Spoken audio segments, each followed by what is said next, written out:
I am honored to introduce to you my good friend Tom Cavanaugh, the Vice Provost for Digital Learning at the University of Central Florida.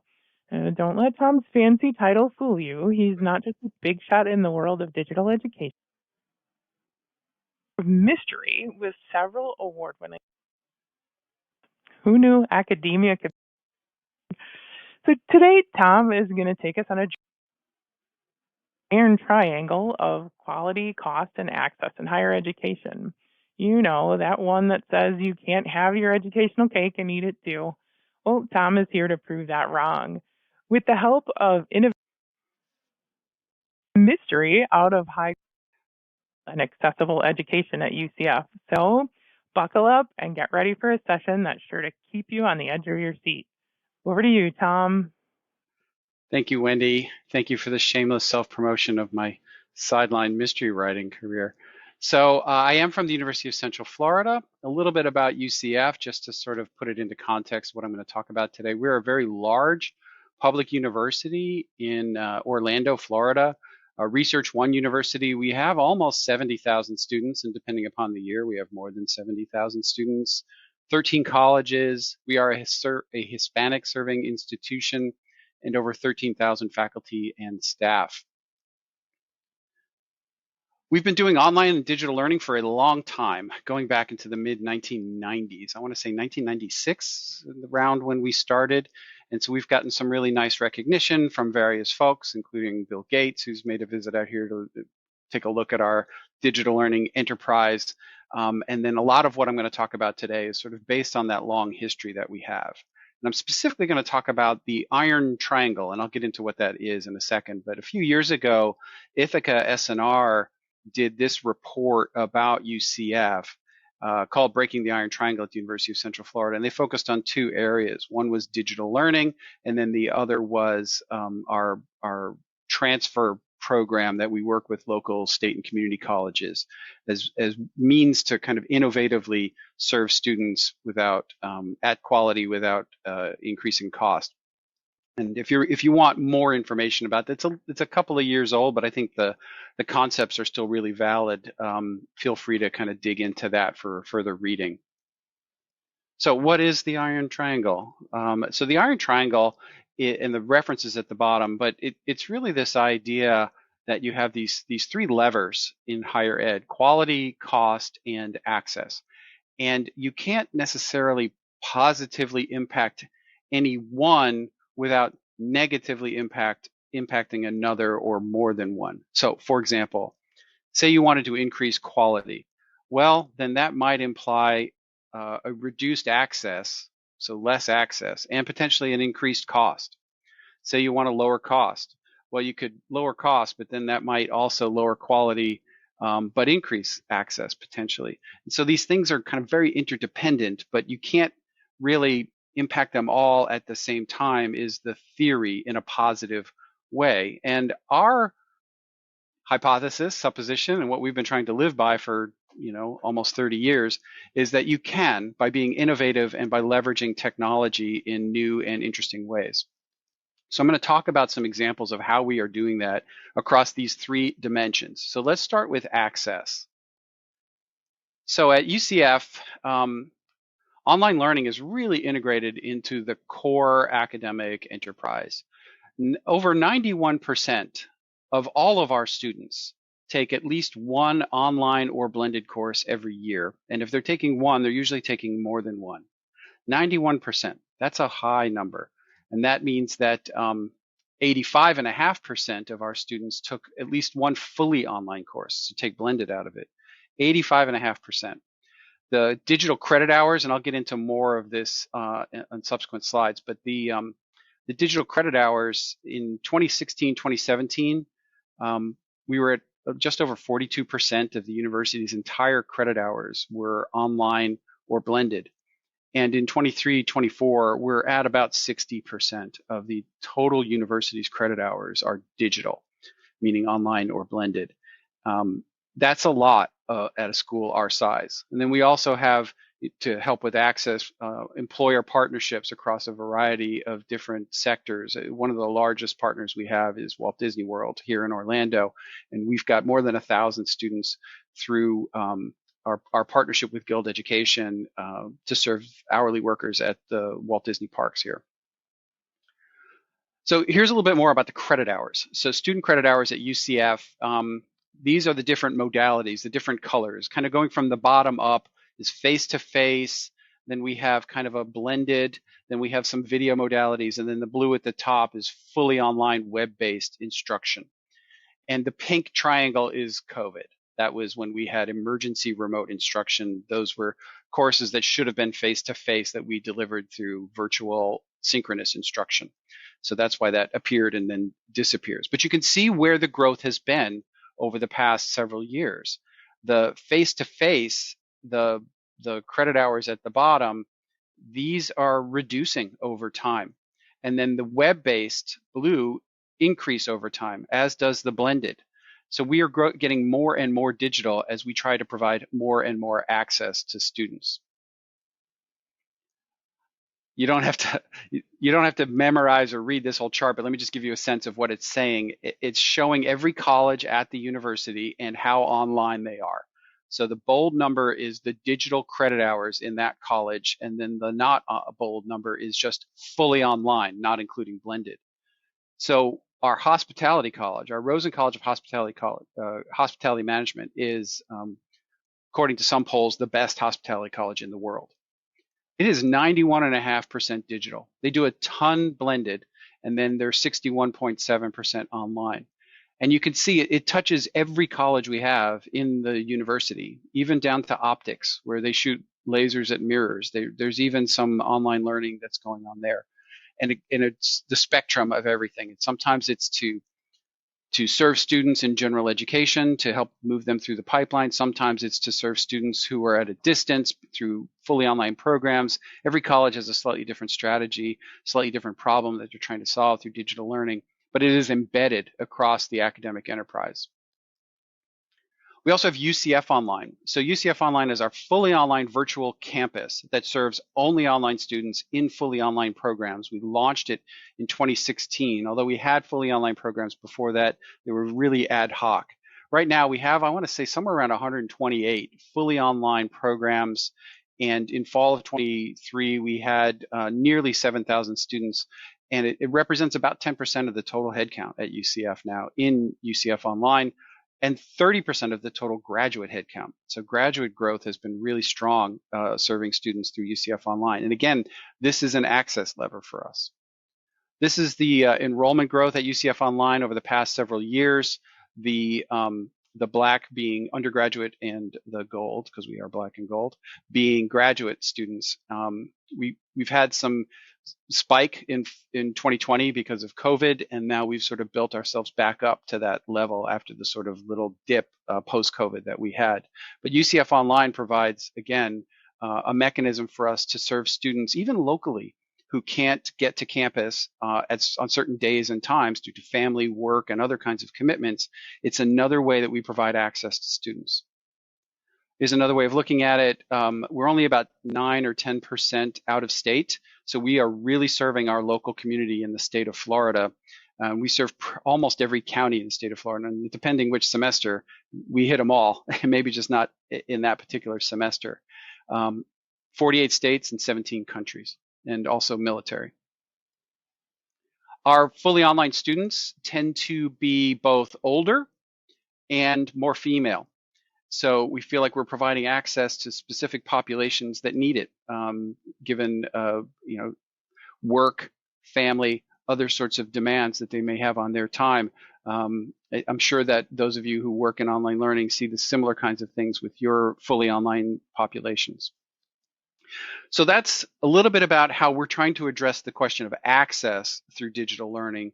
Let's talk about quality, because we feel like we have provided access without sacrificing quality. At the core of our quality initiative is supporting faculty development, faculty training. We have robust, comprehensive faculty development programs for training them to teach online and blended. And we've had, since we launched our initiative, over 5,000 completions of various credentialed faculty programs, faculty development programs. What that means is something where you get some sort of a certificate at the end or a badge or something. These are not ad hoc, workshops that we do or drop-in sessions. Those are not credentialed, and we do those all the time. So 5,000 formal credentialed completions for faculty, and that's really the foundation. We try to recognize faculty and all of their really good work. We have 2 teaching awards, the Jubin Award for fully online and the Truman Award for blended learning. And that is a peer selected award from faculty to faculty who teach online and blended against a rubric of excellence that they have to compare. We recognize online quality through a badging process, and it's a formal evaluation that faculty have to go through to either meet quality or even high quality standards. And just recently, within the past 2 months, we passed our 1,000th quality designation across blended online quality and high quality criteria. So we were proud of hitting that milestone. Again, this is a bit of an eye chart, so let me just tell you what it's showing. There's a national survey called the Coach Survey that queries faculty on a variety of dimensions about how is our institution doing when it comes to the life of faculty and the professional work of faculty compared to peer institutions, aspirational institutions. How do we compare? And these little red and green arrows that point up and down compare you to your peer group and to your aspirational group against all these dimensions. The only 2 categories where we are better than all of our peers, according to our own faculty who have been surveyed, is in supporting faculty for hybrid learning and for fully online learning. So this is, again, faculty recognizing the investment that we're making in their success and in their training so that they know how to effectively deliver online and blended learning. When we look at more outcome measures, we look at student success, which means did they get a C or better in their course? And we look at it by modality. We can see that blended learning and fully online tend to do the best. Over time, we have seen blended sometimes be a little bit higher, but it's our highest performing modality, even better than face-to-face. We also look at students who withdraw, which is on the far right, and that the blended courses, what we call mixed mode, have the lowest withdrawal rates. And fully online is not that much worse. In this case, it's 1 percentage point worse, only at a 4% withdrawal rate. And then in the middle is sort of the end of course evaluation. We took 1 question, how would you rate the faculty? And this is the percentage of students who rated the faculty as excellent by modality. And fully online and mixed mode, blended, fared the best. So these are some measures from student outcomes and perceptions that I think point towards quality as well. Another thing we look at is time to graduation. If you are a transfer student, FCS is Florida College System, so we receive more transfers from the Florida College System than any other university in the state of Florida. The more you take online, the faster you graduate, basically, for both transfer students and for master's students. It helps students to stay enrolled, to accommodate changes in life circumstances, whether that's a change in your work schedule or a daycare issue or elder care issue.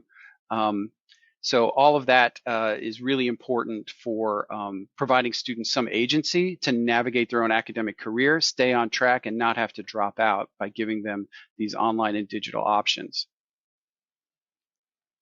We also compare students in UCF Online to students who are not in UCF Online.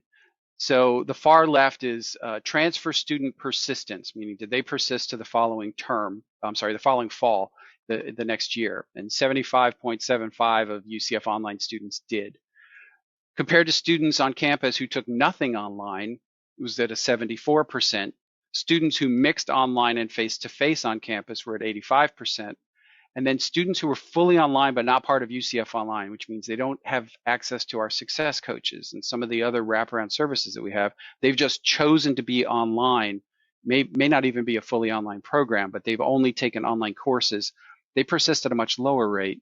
So that's also, I think, an indicator, our hypothesis is that our success coaches make a big difference in the success of our fully online UCF online students. The transfer course success rate, again, the UCF online students do better than non-UCF online students. So again, these are outcome measures. These are data that are quality indicators for us.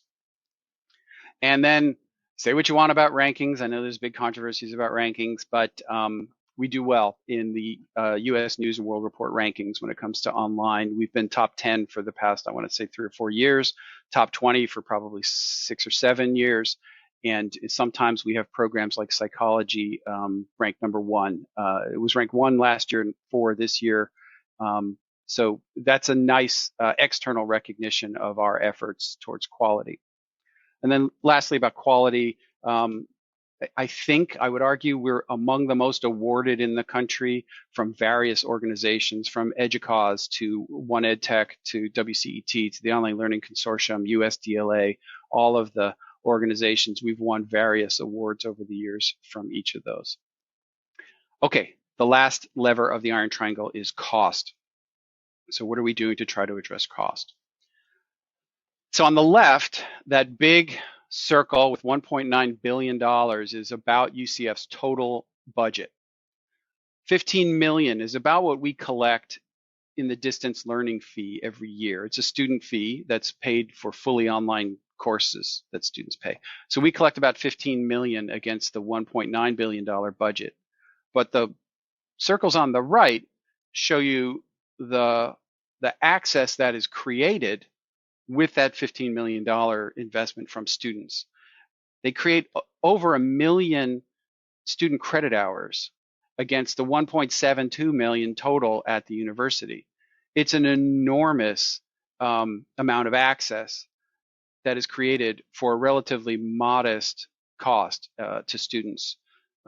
We charge a fairly modest distance learning fee. It's almost half of what a lot of the other institutions in the state charge. And with that, we create 1 million credit hours of access every year. We think it's a pretty good return on investment. Another cost measure that we look at is how much access have we created that is cost avoidance. So these are really rough, kind of back of the envelope kinds of calculations, but we could make an argument that we have saved somewhere between $230 million and $276 million in construction costs. If we were to serve all the students we serve through digital online credit hours, it would cost that much to build the buildings to have served all of those students.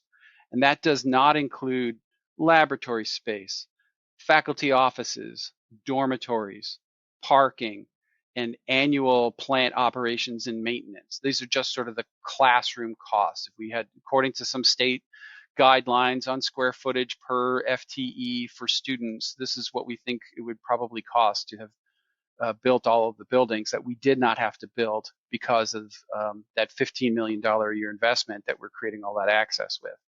So I think it's not just about how much money do you make, it's also what costs do you not have to pay.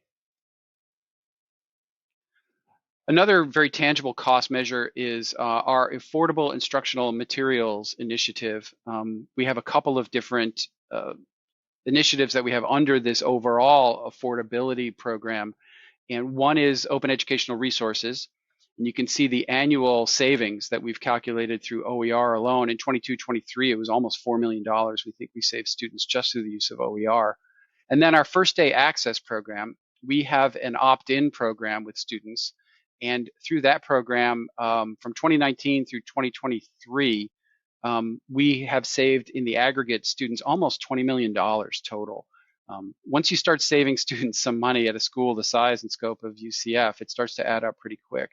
And so that makes a lot of difference for students. And then, of course, we have a bunch of savings from just library source materials, trying to help students access their information and materials in ways that are much more affordable or even free. We also have tried to reduce the cost of attendance for fully online students who are not coming to campus and not accessing campus-based services. So if you're a 100% online student and you are 4 states away why should you pay for the transportation fee or the athletics fee or the health fee because you're not accessing the health clinic and our counselors are only licensed in the state of Florida? You can't access those kinds of services. So for UCF Online, it has the same tuition as the students on campus, both in-state and out-of-state, but we have eliminated the campus-based fees. So if you're a fully online student in UCF Online, you don't pay those transportation fees, student activity fee, health fee, all of those fees. And that translates for Florida resident students into these savings. Over 22% saved for undergraduate students and 15.5% saved for graduate students. And for undergraduate students, that I think that translates into something over $150 per course in a 3-credit course. $150 saved per course over an entire undergraduate program of 120 credits adds up, and it's real money for students. And so anything that we can do, pardon me, to save them money, we're going to try and do it. So that's a lot, very fast, about a very large institution, about how we are trying to impact those 3 dimensions of quality, cost, and access, the iron triangle. I think there's always more that we can do, and we are continuing to push the envelope in things like AI and accessibility and other kinds of stuff. But that's a bit of a retrospective over the past few years, what we have done, and I think it's been successful. So I think we have a few minutes for questions, and I would be happy to entertain any that I can answer. Hey, everyone, please feel free to put your questions for Tom in the Q&A section. I've got one here for you, Tom. I'm wondering about your badging and award programs. How has that been received by the faculty, and has it been a good motivator? Yeah, that's a great question, because we've been really intentional that it's not punitive. It's not like, oh, this faculty member's got a bad course, send them over here and they'll fix it. And no, it's not that at all. What we've tried to do is make it a reward for excellence. And faculty have started talking to each other. Then they see, hey, you got that badge on your course. How do I get that on my course? And so it has sort of spread a little bit through just word of mouth. Some chairs have adopted that as a goal for their faculty, to have all of their faculty's courses get a quality badge. And some of it started with some mandates from the state of Florida, so that we had to develop this. Those have since been relaxed, but we still like the idea of recognizing excellence from our faculty. So we've continued to push forward with the quality initiative, both high quality and regular quality, and so far it's been really well received. As I mentioned, we had our celebration for the 1,000th quality badge that we've awarded, and we invited a bunch of faculty, especially the ones who've gotten a bunch of awards, and we had pizza and they talked, and it was great because it wasn't just us, it was also the faculty themselves that were part of that celebration. Thank you.